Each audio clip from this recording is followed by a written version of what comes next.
अस्सलाम वालेकुम, मैं हूं तारिक और ये है लेसन 6 फोटोशॉप कलर थ्योरी का। अब इस लेसन में हम कलर मैनेजमेंट के बारे में बात करेंगे। फिर हम ये चूज़ करेंगे कि कैसे रेजोल्यूशन डिसाइड होते हैं। फिर आखिर में मैं बात करूंगा कि कैसे फोटोशॉप में जो है ना फाइल ओपन होते हैं और सेव होते हैं, उसके बारे में बात होगी। अब मैं चाहूँगा कि इसके हम कलर की सेटिंग कर लें। जैसे कि मैंने बताया कि कलर की मैनेजमेंट हम कहेंगे। उसके लिए यह है कि सबसे पहले आप जो है एडिट को क्लिक करें और फिर स्ट्रेट अवे आप आके यहाँ पे कलर की सेटिंग में आए, जहाँ पे शिफ्ट कंट्रोल के या कंट्रोल शिफ्ट के साथ आप इस जो विंडो को आप खोल सकते हैं। मैं इसको दबाता हूँ और मेरे पास जो विंडो आती है यहाँ पे आपके पास कलर की सेटिंग होती है। जो सबसे पहले सेटिंग आती है वो है north American general purpose setting 2। इसका ये मतलब है कि नॉर्थ अमेरिकन का जो प्रोफाइल है इस वक्त जो है वो सेट हुआ है। तो जो नॉर्थ अमेरिका में एक प्रोटोकॉल सेट हुए हैं प्रिंट और स्क्रीन के लिए, तो वो ऑटोमेटिकली जो कुछ आप डिज़ाइन करेंगे तो वहाँ पे एग्जैक्टली वैसे नज़र आएंगे जैसे यहाँ पे आपने डिज़ाइन कर दिए। लेकिन अगर आप ये चीज़ लेके यूरोप को टारगेट करना चाहते हैं तो जो कुछ आपने यहाँ पे डिज़ाइन किया हुआ है वो आपको यूरोप में उस तरह नज़र नहीं आएगा। तो ये सेटिंग जो है ना इसलिए ज़रूरी है कि आप चूज़ करने के जिस रीजन में आप हैं तो उस रीजन के हिसाब से आप इस सेटिंग को चूज़ कर लें। अब अगर इस ड्रॉप डाउन मेन्यू को मैं दबाऊं और नीचे आऊं तो फिर मेरे पास यूरोप के अपने सेटिंग्स है, यूरोपी प्रेस के अपने सेटिंग्स हैं, इंटरनेट के लिए अपने सेटिंग्स है, मॉनिटर कलर के लिए अपने सेटिंग है। और यही जो है हमें मोस्टली वेब डिज़ाइनिंग के लिए मॉनिटर के कलर सेटिंग चाहिए। हमें नॉर्थ अमेरिकन नहीं चाहिए, हमें यूरोप का नहीं चाहिए, हमें टोटली मॉनिटर पे जिस तरह हमें नज़र आ रहा है उसको हम बेसिकली चूज़ करेंगे। अगर मैं इसको चूज़ करता हूँ तो टोटली आपके पास अब यहाँ पे जो सेटिंग्स हैं वो इस किस्म के होंगे। सबसे पहले जो RGB है वो मॉनिटर RGB के हिसाब से सेट हो गया। मतलब है कि मॉनिटर पे जिस तरह मुझे रेड, ग्रीन और ब्लू नज़र आ रहे हैं एग्जैक्टली ऐसे यहाँ पे मुझे नज़र आएंगे। और चूंकि मेरा मॉनिटर जो है वो LG का मॉनिटर है इसलिए आपको यहाँ पे LG W1946 ये इसका मॉडल है वो नज़र आ रहा है आपको। तो जो कलर इस मॉडल के साथ आए हुए हैं फैक्ट्री से वो कलर एक्चुअली यहाँ पे सेट हुआ है। और जो CMYK मॉडल है जैसे कि प्रिंट के लिए यूज़ होता है वो उसने US वेब कोटेड से ले लिया। साथ में ग्रे के साथ ग्रे गैमा है और वो है 2.2 और स्पॉट है डॉट गेन 20%। अब इसको हम डिफाइन करेंगे कि इसका क्या मतलब है। यहाँ पे जो आपको स्वॉप नज़र आया है SWOP, ये स्टैंड करता है specification for web offset publications. इसका ये मतलब है कि ये एक प्रोफाइल है जो अमेरिका में सेट हुआ है प्रिंट कलर्स के लिए। अगर आप प्रिंट करना चाहते हैं सिंपली तो फिर ये प्रोफाइल जो है वो वहाँ पे यूज़ होगा अमेरिका में। अगर बहुत सारे लोग सोचते हैं कि हम मॉनिटर का जो इमेज है या कुछ भी है उसको हम कन्वर्ट करने सिंपली CMYK में तो फिर चीज़ें ठीक नज़र आएंगी, हालांकि इस तरह नहीं होता। वो थोड़े से एडजस्ट होते हैं और ये वाला एडजस्टमेंट जो है वो यूज़ होंगी। ये एक प्रोफाइल सेट हुआ है अमेरिका के रीजन के लिए। इस गैमा की फैक्टर को समझने के लिए आपको इंसानी जो आंख है उसको समझना चाहिए सबसे पहले। अब इंसानी आंख एक कलर बहुत डार्क है और एक लिटिल बिट डार्क है तो फिर उसमें वो डिफ्रेंशिएट नहीं कर सकता। और फिर अगर दूसरी तरफ आप देखने बहुत ज़्यादा वाइट है और फिर थोड़ा सा लिटिल बिट वाइट है तो फिर उसमें डिफ्रेंशिएट नहीं कर सकता। तो वहाँ पे गैमा का कमाल आ जाता है। वो ये कि गैमा की करेक्शन अप्लाई होती है थोड़ी सी आपको उसमें ग्रेनेस उसमें डाल देता है कि जो इंसानी आंख है उसको वो ग्रे कलर थोड़ा सा नज़र आए कि एक्चुअली कलर में वेरिएशंस हैं। तो इसलिए जो है ये गैमा यूज़ होता है। जो गैमा 2.2 है फोटोस के लिए जो है यूज़ होता है। तो अगर आपने स्क्रीन की सेटिंग करनी होगी तो फिर आपने गैमा का जो है वो मैक्सिमम 2.2 रखना होगा क्योंकि यही इमिटेट करता है उसके लिए ग्रेनेस है उस कलर्स में या ग्रेनेस है लाइट में, तो फिर वो उसको नज़र आए इंसानी आंख को। ये थोड़ी सी थ्योरी मुश्किल ज़रूर है लेकिन अगर आप इसको यूँ देख लें कोई चीज़ ब्राइट है तो उन दो ब्राइट्स के दरमियान आपको डिफरेंस इतना नज़र नहीं आता।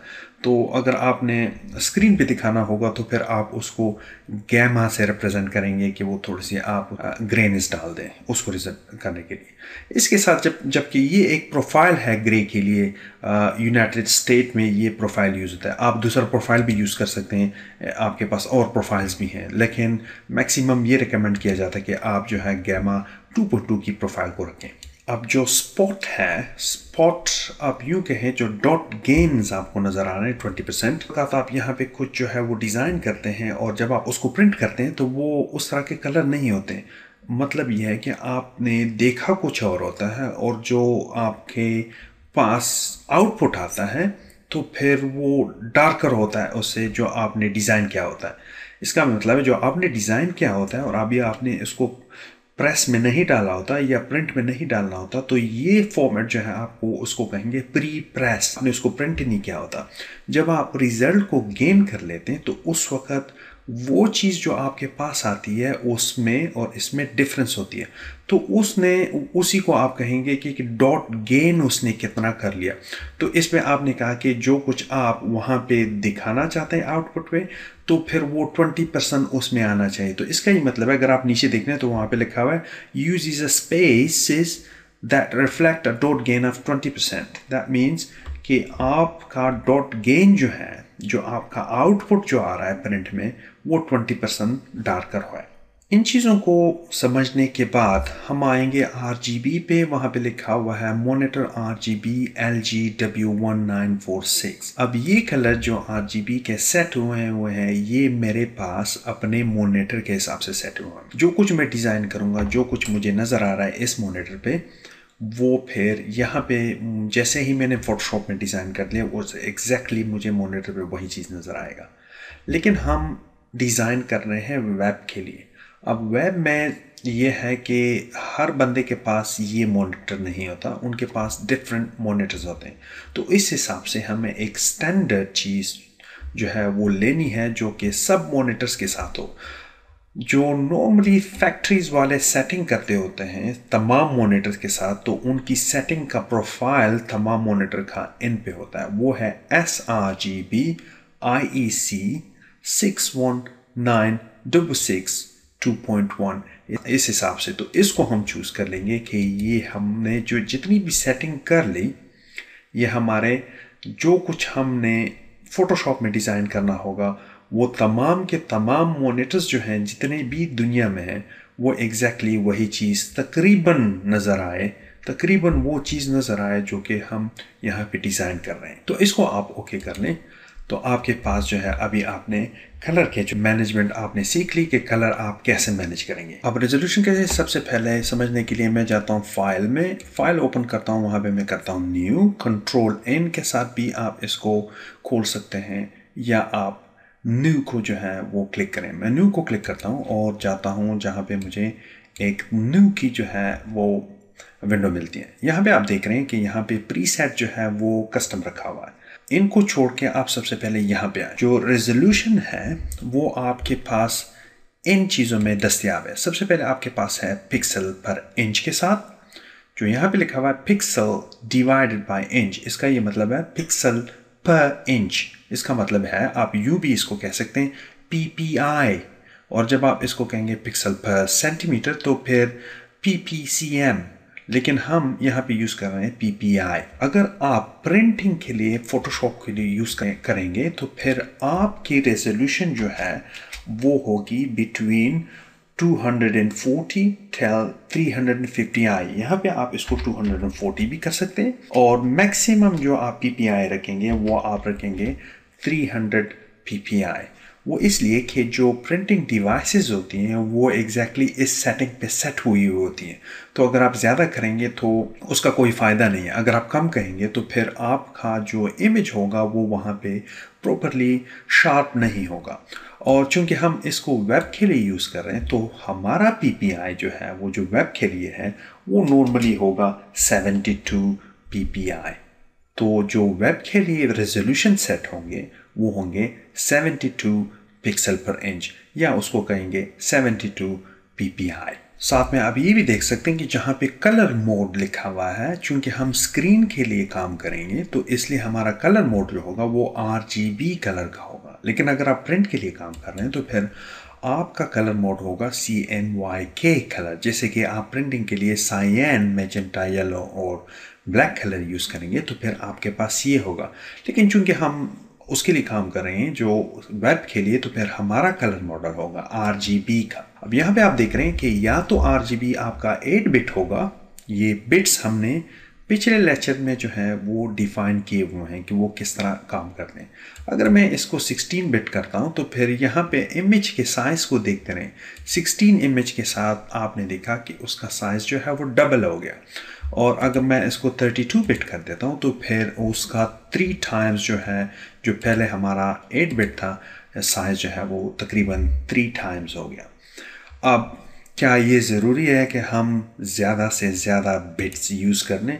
अगर हमारे रेजोल्यूशन हमें स्क्रीन पे काम करने दे रहे हैं, मतलब ये है कि हमें वो जो इमेज है वो स्क्रीन पे सही नज़र आ रही है, अगर हम उसको थोड़ा सा जूम भी कर लें तो फिर बिट्स बढ़ाने की कोई ज़रूरत नहीं है, क्योंकि उससे जो है फाइल का जो वेट है वो बढ़ जाता है। तो इसलिए फ़िलहाल मैं इसको 8 बिट पे रखता हूँ, फिर बाद में हम देखेंगे कि हम कैसे डिसाइड करते हैं। मैंने इस वक्त RGB कलर ये लिया हुआ है और 8 बिट लिया हुआ है।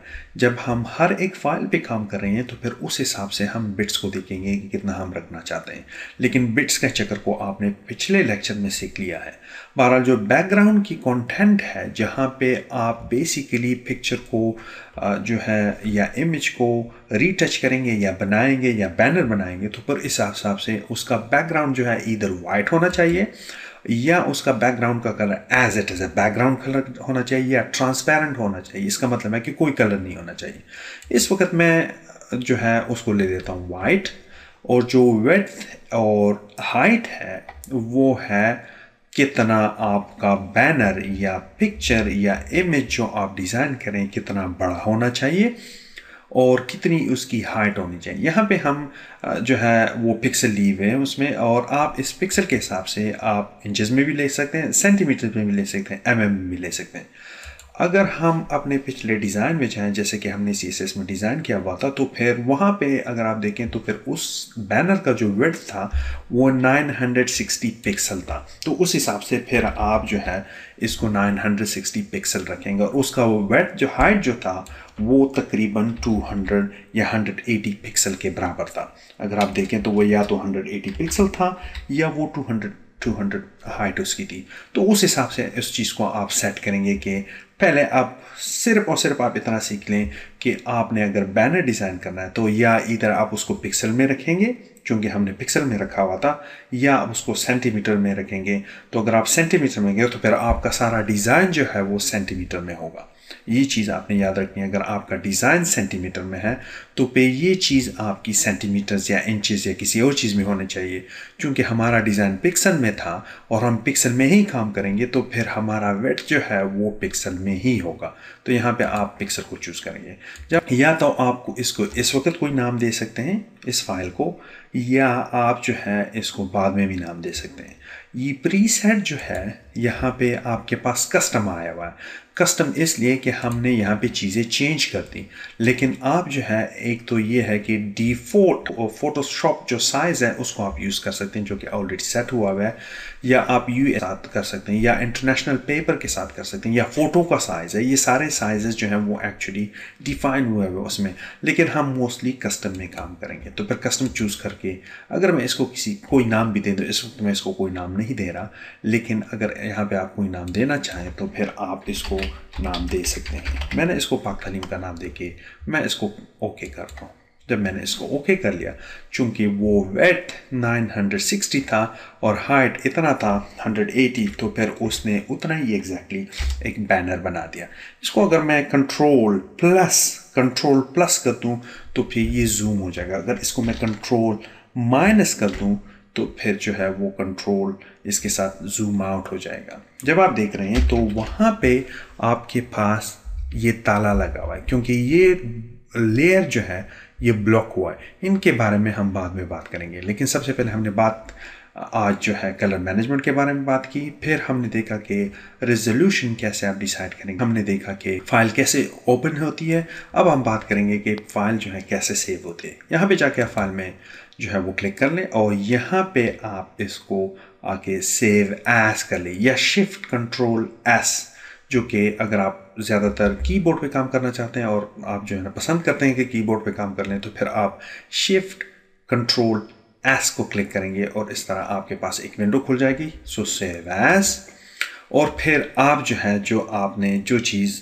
यहाँ पे रखनी है उस हिसाब से आप इसको नेम दे दें। मैंने इस वक्त इसको पाक तालीम पहले से दिया हुआ था, तो अगर मैं इसको सेव कर लूँ तो मैं कहूँगा सेव, और यहाँ पे आपकी एग्जैक्टली या तो वो फोटोशॉप के हिसाब से सेव हो जाएगी, जो फॉर्मेट उसकी होगी जो डॉट एक्सटेंशन फाइल के साथ आएगा, या यहाँ पे ऑटोमेटिकली एज ए डिफ़ॉल्ट ये जो है फोटोशॉप से लिया जाता है। लेकिन आप इसको चूज़ कर सकते हैं कि आप या तो कहाँ पे PNG ले सकते हैं, जैसे कि हम करेंगे बाद में, या आप उसको एज ए JPEG जो है वो कर सकते हैं, सेव कर सकते हैं, या इसको आप, ये ओल्ड वर्जन है आप इसको नहीं करेंगे, आप इसको JPEG ये यूज़ करेंगे, या हम PNG ज़्यादातर करेंगे, JPEG करेंगे और फोटोशॉप के साथ भी चीज़ें कुछ करेंगे। तो इस वक्त मैं इसको फोटो एज ए फोटोशॉप जो है वो सेव करता हूँ, या मैं इसको PNG सेव कर लेता हूँ। PNG सेव करके फिर मैं इसको कहूँगा कि सेव, और इस तरह वो आपसे आप यहाँ पे पूछेंगे कि इंटरलेस्ड होना चाहिए कि नहीं। यहाँ पे आप प्लेस के लिए ये चीज़ आप जहन में रख लें कि अगर आप कह रहे थे कि हाँ इंटरलेस कर लें इसको, जैसे कि मैं यहाँ पे चूज़ कर लेता हूँ, तो फिर उसका फ़ायदा एक ये है, ब्राउज़र खोल लेते हैं तो जो पिक्चर डाउनलोड होगा वो फिर हिस्सों में डाउनलोड होगा। मतलब है कि एक लोअर वर्जन इसका थोड़ा सा पहले आएगा, फिर कुछ और आ जाएगा, फिर कुछ और आ जाएगा, और आखिर में वो कंप्लीट होके पूरा पिक्चर आ जाएगा। अगर आप उसको इंटरलेस नहीं करते, जैसे कि मैं कह रहा हूँ कि ना करें, तो फिर एग्जैक्टली पूरा का पूरा पिक्चर आ जाएगा। दोनों के कुछ ड्रॉबैक्स हैं। अब अगर नो कर देते हैं तो फिर अगर आपका ब्राउज़र स्लो है तो फिर वो इस तरह होगा कि आपका जो पिक्चर है वो पहले डाउनलोड पूरा होगा, फिर वो जो है आ जाएगा। और अगर इंटरलेस्ड है तो फिर वो आहिस्ता आहिस्ता आएगा, लेकिन उसमें फिर ब्राउज़र जो है वो स्लो होता जाता है क्योंकि वो वहीं पे बिजी होता है। दोनों के कुछ डिसएडवांटेज। बहरहाल मैं चूंकि मेरे पास जो वेब है फास्ट है, तो मैं इसको कह देता हूँ कि इंटरलेस ना करें और उसको कर दें ओके। तो जब आप उसको ओके कर लेंगे तो वहाँ पे वो फाइल जो है वो सेव हो जाएगी, और जो नाम उसका आ जाएगा वो आ जाएगा यहाँ पे कि paktalim.png। तो ये था आज का लेसन इन चीज़ों के बारे में। अब नेक्स्ट लेसन पे इंशाल्लाह मिलेंगे, तब तक खुदा हाफिज़।